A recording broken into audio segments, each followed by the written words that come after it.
So today let's try to solve this problem, LeetCode 3878. When you given an input numbers like 4, 2, 3, you should return 4. The reason being is that if you look at this detailed example, if we convert the whole input array nums to a binary number, we can get 100, 0, 0, 12, and 011. So why is returning 4? It's because if you look at this subarray,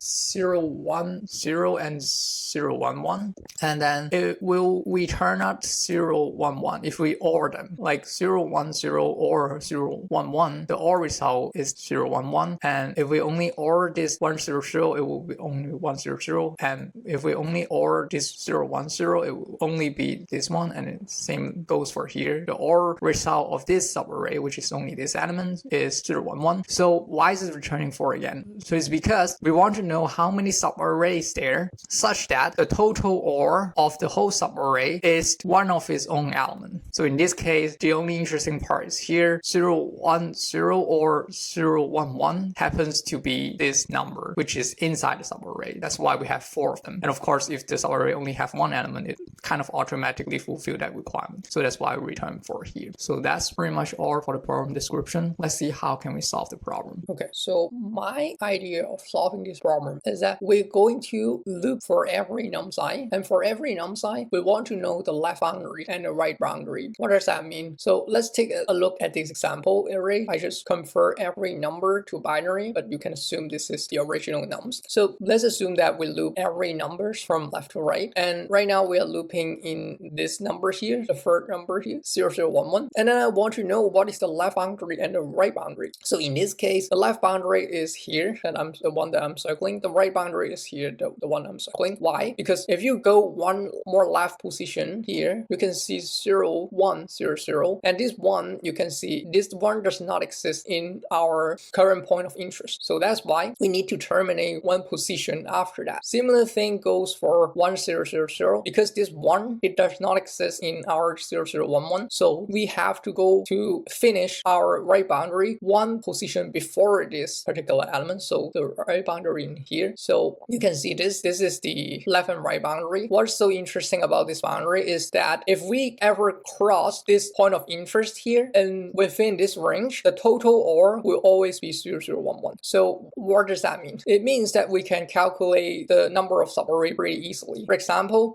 we can basically, you can think of something like this. We are starting from I, and we can tune 1 position to the left or 0 to the position of left. So right is a similar thing. We can do 0 to the position of right, which gives us this one, or we can do 1 to the position of right, which is give us this 0, 0, 1, or we can do 2 to the position of 1. So just go here. We cannot do 3 because we hit the boundary, so on and so forth. So it basically is like the length of the left hand side that we can tune times the length of the right hand side that we can tune, and then we do that for every single point of interest, and we will get our answer. But there are like one special case that we have to handle though, is to dealing with repeated element. What do I mean? So let's assume first we are considering the point of interest at this particular number 0, 0, 1, 1, and the boundary, we have to calculate the boundary somehow, and then after calculate the boundary, we know this is the boundary, for example, and one of the example subarray that we have calculated in this point of interest will be this particular example subarray. So this is calculated because it kind of crossed the point of interest here, so it's 0, 0, 1, 1, and this free element will have the total OR of 0, 0, 1, 1. So we calculate that, everything's fine. And next, we are going to look for another point of interest here. So this another point of interest, it also has a boundary. So this boundary is here. This particular array here is the boundary. And then one of the example subarray is here. So this free element happens to be within the boundary. And if we do the total OR, it will also give us this 0, 0, 1, 1. But this is counted already in our previous loop in here. So do we ignore everything that we have seen before? Not necessarily, because you can see this 0, 0, 1, 1 and then 0, 0, 1, 0 is this line here that I have noted, or this one, these are new. So how do we handle this? So basically the easiest way is that we have to keep track of the last seen element of each value. So the boundary have to end not necessarily in the first bit that exists that we don't have, or the last time this particular value happens and +1. So because we don't want to include the last value that appeared, so that's why we have to move the boundary. If we move the boundary to here, then this example array will no longer exist. So that's why we don't double count. So that's just one special case that we have to handle. So first of all, we're gonna initialize the dimension and the size, and then b size equals 31, and then we're going to initialize our total answer. This will be returned later, and then we're going to look for the last in bit, and then we're going to also initialize the array to look for the last in bit on the right. So we have to populate this array first. So last sin bit right I just mean for position I, what is the closest index on I plus 1 ... n that violates the boundary. So by violating the boundary, I just mean that has some bits on, but nums I does not have it. So because we know the boundary, then we have to finish one position to the left, and then we're trying to populate the array here. We're going from the last one minus, and then for each bit, and if nums I add this bit on, then we just say, okay, we last in this bit here. If otherwise it is off, then because it is off, we want to know what is the last time this bit appeared, so that we know that we have to stop at that particular index. Because we're going from right to left, that's why we're going to take the minimum of that. And then we need to do the same thing for the right hand side, but this time we're going to also calculate the answer. So first of all, let's just reinitialize the last sin bit. So previously we're going from right to left, this time we're going from left to right to calculate the left boundary and also calculate the final answer at the same time. So this is to keep track of the last sin that we have seen before.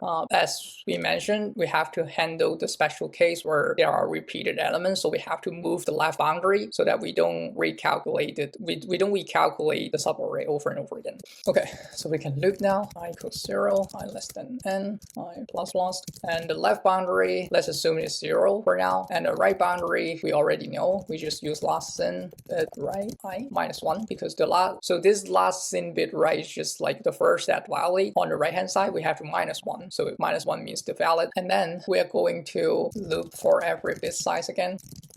But this time we're going to search for the left boundary inside of the right boundary. So let's assume what happens if the current bit is off. So if it is off, if the current bit is off, then we need to take the maximum boundary last in bit plus 1. And otherwise we need to update our last in bit, because if we hit the else block, it means the current bit is on. That's why we have to turn this on.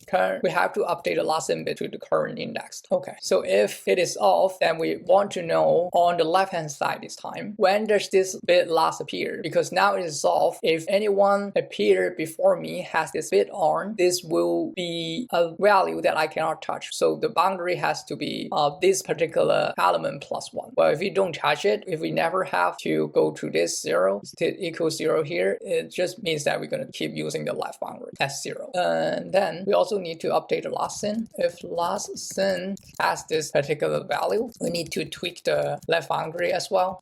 Plus 1, and then answer plus equal to length li. This is something that we can tweak for the left hand side and something that we can tweak for the right hand side. So this length li is just this long length return all minus l plus 1, and then we also have to update the last sin to the current index, and then finally just return answer. So I choose to return long here, even though we don't have to. It's because we have to. This can be really large, so if I don't cast it as long, this will overflow. So this function also serves as converting integer to long at the same time. Yeah. So let's try to run this. Okay. Let's try to submit. Okay, accepted. Let's go back to code. So the time complexity for this solution is O n times b size, and the spaced is O(n). So for the time complexity is self-explanatory. It's this one. So it's n times b size. Same goes for here as well. And for the space complexity is also straightforward. It's just this array. And also this last sin also calls us O(n) in space. Yeah, but that's pretty much all for me. And thanks for watching. And I'll see you next time. Bye.